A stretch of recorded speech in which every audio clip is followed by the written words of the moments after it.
So when we retire, our need for money doesn't go away. I wanted to share 5 ways that people stay involved in earning money and some unique ideas that retirees can use to earn money in retirement. Stay with me. Now, one thing I say about these income opportunities in retirement, this should not be your main line. You should not need this money to pay the bills, to keep things going. This should be some side cash for you to have fun, to travel, to dine out, to do all the activities that you enjoy.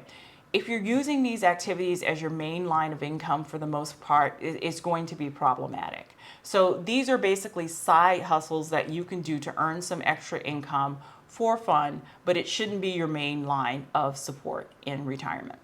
So first things first, and this requires some work and some assets, is real estate and dividend investing. Usually if a person has real estate or dividend investing, they set that up decades ago. They bought real estate some time ago. Maybe they bought dividend paying stock some times ago. I do have clients who make a substantial amount of money on real estate and dividend investing, but it requires a large cash outlay in order to acquire the dividend paying stocks or to acquire the real estate. That for most people, if you're behind the 8 ball on retirement savings, isn't going to be a realistic aspiration.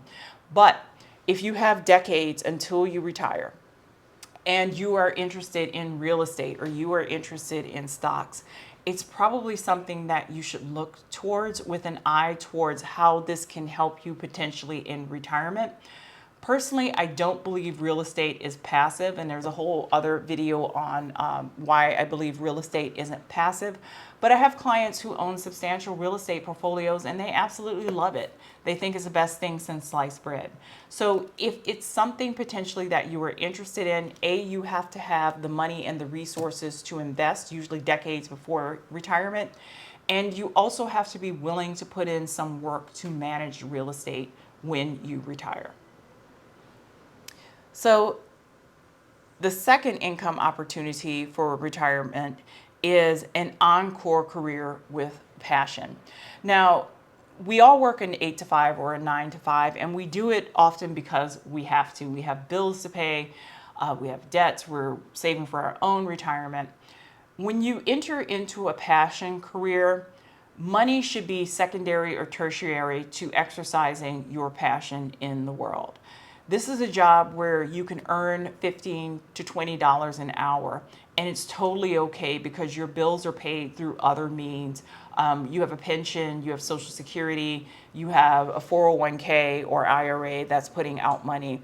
The fact that you're not receiving a very high income is not going to flatline you. An encore career, what is an example of a passion encore career? I do have clients who love animals. And so sometimes they retire to work with animals. I have clients who are passionate about large animals who have retired to become carers for horses and carers for stables.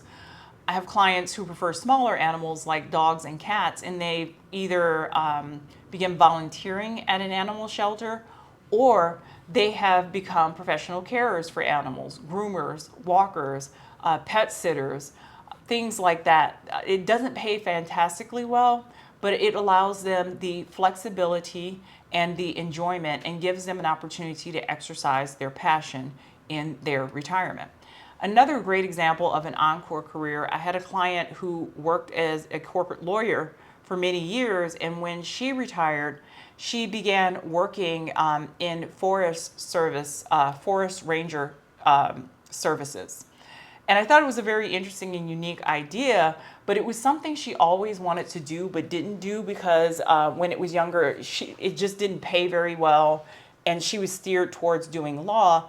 But she was relatively young and healthy, and she wanted to have her chance to pursue her career in forestry as a forest ranger. And I thought it was a wonderful idea. It got her up and out of the house.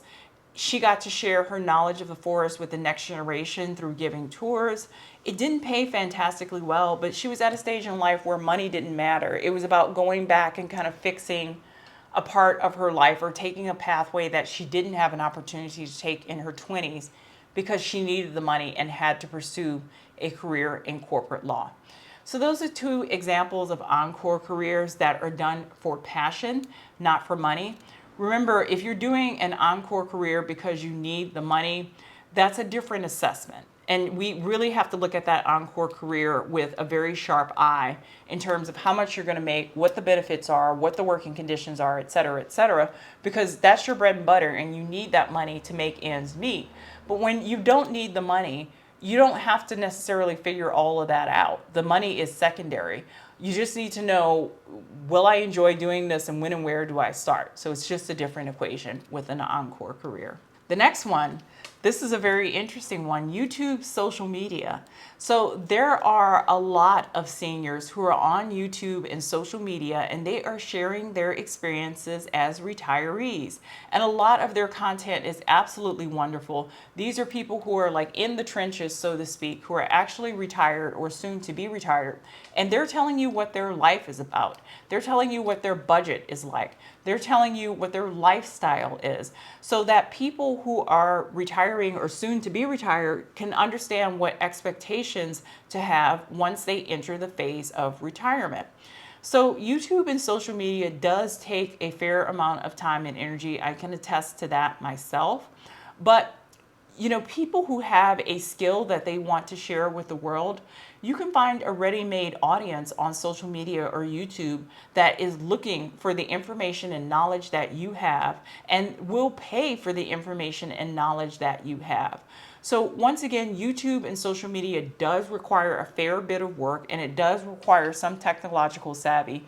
Even myself, as a 40-something financial advisor, I had to get up to date on all the social media channels and how to do all this social media stuff. I felt kind of crusty and outdated, but people do it all the time, especially retirees or soon to be retirees. One of the biggest demographics on YouTube and people who are starting channels are the over 40 set. So if you have a skill, or if you're retired and want to share your story, or you have something to say, consider YouTube or social media. You might be able to get some really good traction and earn some extra income based on your efforts and telling your story and sharing your knowledge with other people. Number 4 income opportunity in retirement, art and arts. I do have some clients who are artists. I have clients who are professional artists, and they're always wonderful to work with. But I do have some clients who are not professional artists. Maybe they never wanted to pursue a career in art, or they had other intentions, but now that they are in retirement, they have an opportunity to pursue their art full time. Some of them do start selling their art or putting their art in art shows, or they open up Etsy shops. Now, I also have clients who are singers.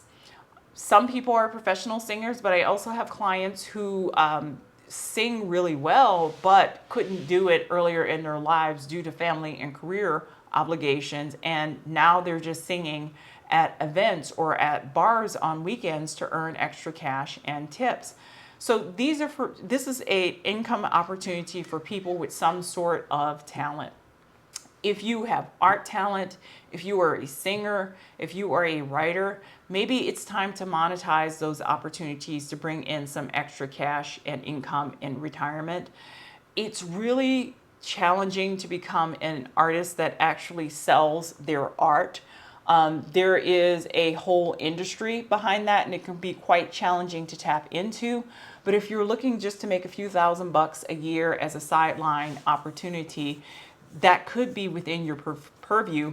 But some people have started professional art careers in their 50s or 60s. So if that is something that is passionate to you, that could potentially be an opportunity. Number 5, and this is an often overlooked opportunity, becoming a caregiver to family or friends with medical conditions. Sometimes for some long-term care policies, those long-term care policies will pay out to friends and family members that provide a certain standard of care for you for a certain number of hours each and every week. It's a little bit more complicated than that, and there are some ifs, ands, or buts with that, but I've seen that work out really well for people who did have these long-term care policies, who needed in-home help and didn't really want a stranger coming into the home, but had a younger family member who needed the money and had the time and could provide the service, and they allowed their niece or they allowed their sibling or they allowed a friend to come in and provide that standard of care for them, and the long-term care policy just paid that friend, niece, family member, nephew, whoever was doing it directly. It requires some work to set this up, but when it works out beautifully. A bonus career, and this is something you have to think about doing, becoming a fiduciary for people. A lot of people don't know that a fiduciary exists as a career path. Most fiduciaries are older. I've never met a fiduciary under the age of 50 something. It is a tough job, and in my opinion, it's a job done better by older people.